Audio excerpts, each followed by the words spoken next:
mon père a tué ma mère quand j'avais 3 ans.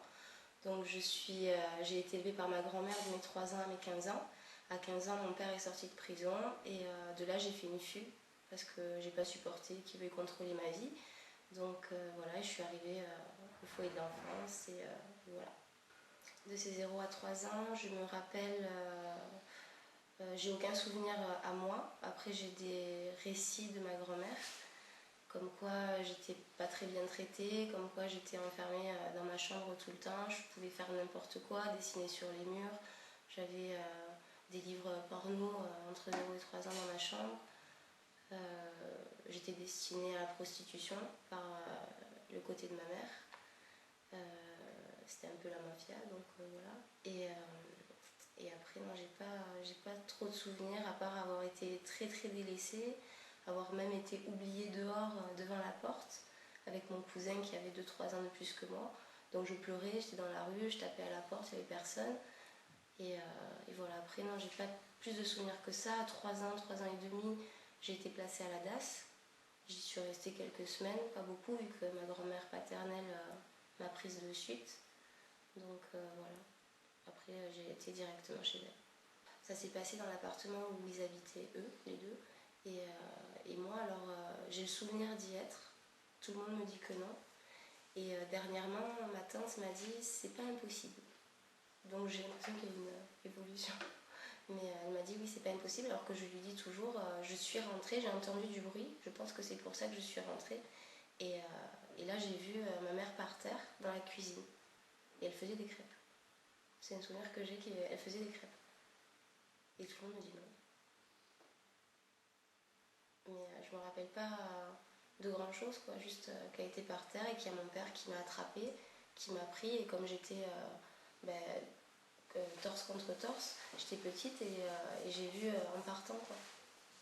Et j'ai essayé d'allumer la lumière, ça me marque ça. D'essayer d'allumer la lumière parce que le couloir était dans le noir et on descendait les escaliers assez rapidement. Bon, alors de mes 3 ans à mes 15 ans, j'ai été placée chez ma grand-mère, la mère de mon père. Et donc, sortie de la DAS, plus de nouvelles. Silence radio de l'aide sociale à l'enfance. Il n'y a pas d'assistante sociale, il n'y a personne qui vient nous voir. Il y avait ma grand-mère, il y avait mon oncle, mes 2 tantes et mon autre oncle. Il y a eu mon grand-père que je n'allais jamais voir. J'avais des contacts avec mon père par courrier, par téléphone des fois, qui était à la prison, qui est passé un peu par toute la France. Ça se passait comment à la maison? C'était très très très sévère, très strict. J'avais pas le droit de contact avec filles et garçons, ni par téléphone, ni rester 5 minutes en bas de l'appartement. J'avais droit à rien. Ma grand-mère me disait que j'étais une princesse, quoi, parce que j'avais une chambre magnifique, parce que voilà, j'ai une bonne éducation, etc. Mais malgré tout, je pouvais rien faire. Donc voilà, j'étais un peu séquestrée, quoi. Quand j'étais pas chez moi, ma grand-mère fouillait ma chambre de fond en comble. J'ai retrouvé des objets du plafond sous le lit, complètement retournés, pas rangés. J'avais pas d'intimité. J'avais une photo de ma meilleure amie et elle me l'a enlevée. Ça a été un gros choc. Du coup, j'étais seule parce que ma grand-mère, impossible de lui dire quoi que ce soit, vu que dès que je lui disais est-ce que je peux sortir, elle me mettait une gifle. Donc voilà, j'étais enfermée, j'étais seule. Et pas question d'en parler à mes copines ou aux infirmières du collège, de l'école, ni rien, parce que de toute façon, je me dis qu'ils ne comprendraient pas. À 15 ans, je suis rentrée au foyer de l'enfance. J'y suis rentrée parce que mon père était justement sorti de prison. On avait passé une semaine ensemble à la maison chez ma grand-mère qui était venue habiter chez nous. Et j'ai pas supporté, c'était très très bête, qu'ils me disent tiens, tout à l'heure tu vas manger des fraises. Voilà. Alors qu'ils ne savaient pas si j'aimais ou pas. Ils ne savaient pas du tout, donc ça m'a insupportée, mais au plus haut point. Et je suis partie. Voilà, je suis partie. Et de là, j'ai dit à ma tante, je veux changer de famille. Donc en pleurs, ma tante, moi j'étais pas très bien non plus, quoi. J'étais assez triste de la voir comme ça, surtout. Mais j'étais vraiment déterminée à partir. Et je me demandais, en fait, les premières questions qui me sont venues, c'est qui c'est qui va s'occuper de ma grand-mère? Qui c'est qui va mettre ses médicaments dans le pilulier? Qui c'est qui va lui acheter sa baguette le matin? Et je me suis dit, mais je suis indigne, quoi. Je suis méchante, quoi. Enfin, c'est horrible de penser ça parce qu'on se sent vraiment mais, ingrate. C'est vraiment affreux. C'est un sentiment de trahison presque parce qu'on se dit, c'est elle qui m'a accueillie, c'est elle qui m'a aidée, qui m'a abordée, qui m'a aidée quand je pleurais, qui m'a soutenue tout le temps. Alors qu'en contrepartie, elle m'a bien fait souffrir aussi, quoi. Elle m'a un peu détruite psychologiquement, donc, mais on se sent vraiment ouais, minable, quoi. On se dit, c'est moi qui l'ai détruite en fait, c'est moi qui vais la faire mourir, c'est moi qui l'ai tuée, c'est moi qui vais la tuer. Et surtout, comme je l'entendais, c'est ma grand-mère qui me disait, tu vas me tuer, c'est toi qui vas me faire mourir. Donc du coup, bah ouais, quand elle est morte, c'était pas super. Et du coup, il y a eu tout un travail à refaire. Ouais. Mais après, voilà, quand je suis rentrée au foyer de l'enfance, ça a été très très compliqué parce que je suis passée d'un univers très très fermé, très, très dur mais très gentil aussi, à un univers de violence et de jeunesse parce que moi chez moi c'était que des vieux entre guillemets. Il y avait mes deux tantes, mes deux oncles et ma grand-mère. Alors du coup voilà, il n'y avait que des jeunes avec des éducateurs. Je me disais c'est quoi leur rôle en fait? Est-ce qu'ils sont là pour éduquer dans le vrai sens du terme ou est-ce qu'ils sont là pour me soutenir, m'accompagner? C'est un peu ambigu. Le terme est ambigu. Donc je me suis posé énormément de questions comme ça. Et je me suis dit surtout, qu'est-ce que tu vas devenir? Qu'est-ce que tu vas faire? Regarde jusqu'où t'es arrivé. Enfin, et c'était moi la coupable. Parce qu'en plus d'être partie de la maison, c'est toi qui vas me tuer, etc. Donc on a tout ça à assumer avec les autres qui racontent leur vie, qui disent bah, moi j'ai vécu ça, des cas extrêmes, et on se dit mais moi je suis rien à côté. Je fais du mal pour rien. C'est compliqué. On m'a placée en famille d'accueil et en fait j'ai pas supporté le côté familial. C'était vraiment, pour moi c'était bizarre. C'était logique, il y avait un papa, une maman, des enfants, mais ça sonnait pas. Parce que c'était pas ma famille, parce que je les connaissais pas et qu'ils me connaissaient pas et qu'ils voulaient m'aider. Je comprenais pas comment on pouvait vouloir aider quelqu'un qu'on connaissait pas en fait. Sans avoir vécu avec, c'était compliqué. Juste avec un résumé sur du papier, c'est compliqué. Et donc, je suis passée de famille d'accueil en famille d'accueil. Entre-temps, j'ai fait beaucoup de fugues parce que justement, je supportais pas. Je supportais pas leur présence. J'avais vraiment envie de... Je préférais être seule qu'accompagnée. Pas mal accompagnée ou bien, mais juste accompagnée, je voulais être seule. Et donc, du coup, je suis partie en fugue. Je me suis mise dans une sacrée position. Et voilà, après, je fais des trucs pas raisonnables du tout, quoi. Je me rappelle, comme je suis une fille, je m'habillais en jupe et tout, à 5h du matin sur les routes, c'est pas top, quoi. Ça peut être risqué, entre l'alcool, les joints, les drogues, etc. C'est pas... pour une gamine de 15 ans, c'est pas top, quoi. C'est pas... Ouais. Sauf qu'après, quand on est en fugue, on se pose encore plus de questions. On sait qu'on est dehors et on sait qu'on peut rentrer, mais on n'a pas envie de rester dehors, on n'a pas envie de rentrer. On ne sait pas où c'est qu'on veut être en fait. On sait juste qu'on a envie d'aller mieux et de comprendre et d'avoir des idées plus posées. Et... En fait, on aurait envie de grandir, je crois. De grandir très très vite pour comprendre très très vite et prendre les bonnes décisions très très vite. Je crois que c'est ça en fait.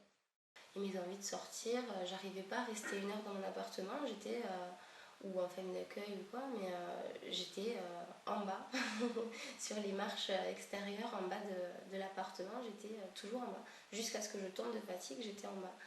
Et puis à une époque, des angoisses, et puis je me suis enfermée, et je suis plus sortie du tout, j'avais peur de l'extérieur, je sais pas encore c'est quoi cette peur, mais j'y travaille. Et ouais, je pouvais plus sortir, j'avais l'impression d'étouffer, de plus avoir d'oxygène. J'avais l'impression que, c'est bête, mais que les gens me bouffaient mon oxygène. J'étais énervée contre le monde entier. Je me disais, mais ils vont m'écraser, ils vont me tuer. C'était une foule oppressante. Mais il pouvait y avoir 2 personnes, comme 1 million, ça aurait été pareil, quoi. Et du coup, je suis restée enfermée pendant plusieurs années. pouvais vraiment pas mettre un pied dehors à part sous alcool ou médicaments. Et ça, c'était pas possible, quoi. Donc je me suis roulée aux médicaments, à l'alcool, puis je suis tombée dedans, et puis ça a été une très très mauvaise période, parce que c'est un gouffre, c'est une spirale, on a envie de s'en sortir, mais pour s'en sortir, il faut sortir. Pour sortir, vu qu'on n'y arrive pas sans médicaments, ben on en prend. Et comme on en prend, ben on tombe. On tombe, on tombe, et plus on tombe, et plus on se dit jamais j'arriverai à remonter, vu que je suis déjà tombée assez bas, et de toute façon, si tu veux sortir, tu es obligé d'en prendre. Et quand j'y étais, je comprenais que j'étais pas folle et que c'était pas là ma place. Et j'avais envie de sortir et de faire ma vie, mais bien. J'avais envie de prendre les bonnes décisions, j'avais envie de m'en sortir. Mais quand j'étais à l'extérieur, je voulais re-rentrer. C'était comme un cocon, c'était comme une sécurité. Il y avait des infirmières, des infirmiers, il y avait des médecins, des psys, peut-être qui m'écoutaient, mais j'avais pas l'impression qu'ils me comprenaient, mais au moins ils faisaient semblant. C'est vrai qu'après, j'y réfléchis et je me suis dit, vu que mon père a été enfermé, et que beaucoup de femmes du côté de ma mère ont été en prison, etc., je me dis, mais pourquoi je serais l'exception en fin de compte? Donc c'est vrai que peut-être involontairement, j'ai voulu être enfermée pour ça. Je pense que si je m'étais plus livrée, ouais, peut-être que... Ou si j'avais peut-être indiqué comment m'aider. Mais je ne savais pas forcément. Et ça, c'est très très compliqué. Parce qu'on a envie d'être aidé. On a vraiment envie. Hein. On a envie d'aller mieux, de s'en sortir. Quand on va voir un psy, on nous dit c'est quoi qui va pas? Dis-le moi. Dis-moi ce qui va pas chez moi parce que moi je trouve pas. J'ai cherché mais je sais pas. Et c'est super compliqué parce que du coup, c'est des questions sans réponse. C'est des questions tout le temps, tout le temps, tout le temps. D'ailleurs, moi je me disais, ma vie est un gros point d'interrogation, mais sans phrase, sans lettre, sans aucun mot. Il n'y a qu'un point d'interrogation, je connais même pas la question. Et c'est dingue. J'ai envie qu'on me donne la question. Ouais, je pense qu'il devrait y avoir vraiment un vrai suivi. Pas quotidien non plus, mais régulier. Ouais. Et qu'on écoute. Et qu'on fasse pas que ok, je vois. Voilà. Un vrai dialogue. Pas qu'une personne devant nous qui nous regarde et qui nous dise ah oui, vous en pensez quoi? Mais après, le regard que je porte sur ma vie passée avec ma grand-mère, au début, j'arrivais pas à voir que c'était important, ça par contre. Mais aujourd'hui, j'ai très bien compris qu'il aurait fallu que j'en parle plus tôt. Parce que c'était pas ça. Je pouvais pas rester avec une dictatrice à la maison. C'était pas possible. J'aurais dû m'épanouir différemment et aujourd'hui, ça aurait eu un meilleur impact, je pense. Même avec mon vécu avec mes parents. Parce que, oui, il y a eu le trauma, mais il y a eu surtout le vécu après. Le suivi avec ma grand-mère, c'était pas possible. C'était l'omerta, ouais, tout est tabou. On dit rien, on se tait, faut pas faire de bruit, faut pas se faire remarquer à l'extérieur, faut toujours être caché. Faut être caché. Et moi, je me cachais dans ma tête et dans ma chambre.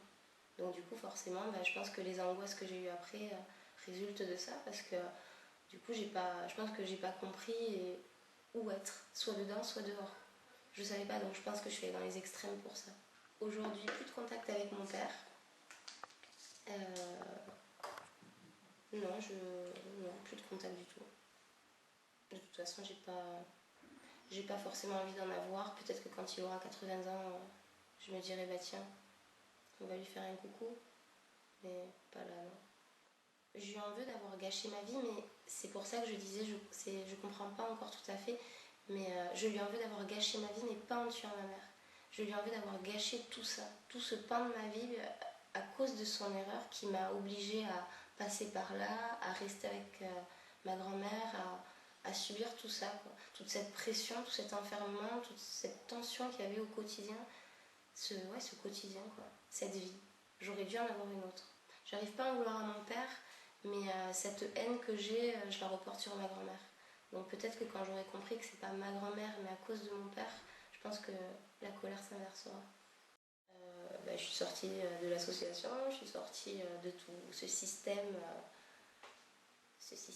bizarre. Et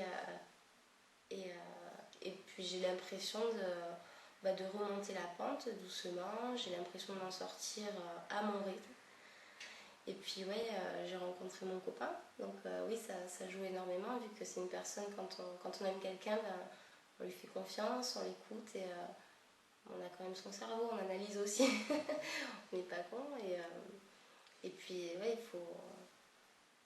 c'est apprendre à faire confiance. Après, c'est pas facile parce que souvent quand on passe par les foyers, les ci, les ça, on perd beaucoup confiance en les autres et en nous-mêmes. Donc ouais, c'est pas top. Mais faut avoir envie.